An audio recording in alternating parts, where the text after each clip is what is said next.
De Verbindingssjerke in de Westreen stiet heel januari in het teken van Ljocht. De maand van het licht stiet vol met activiteiten van jong en oud. Van een top 2000 changed, ont een filmjoen of reetrieden. We hebben hier te schaatsen geweest, maar de jeugd uit de Westreen omkregen wij. Met de PKN eigenlijk, met de Holy Shield groep eigenlijk. We hebben in januari de maand van het licht in het Sjerke. En dan worden we toch wat meer met elkaar bezig geweest, wat meer activiteiten doen. Januari is toch wel een beetje een donkere maand. Nou ja, maar toch een beetje leuk te meisje, een beetje licht te horen.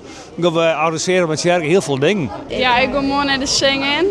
En dan haast nog de Zandtovenaar komt nog. Ja, ik ga nog van alles wel en ik help en samen met van alles. Er is sowieso 23 januari hebben we nog een winterbarbecue. De Sjerkensteens die ben wat uitgebreider, wat vrolijker al. Ja. De Besangjon ben er. Ja. Zorg even op de website zoek zeggen. Er zit heel veel op de website. Maand voor het licht.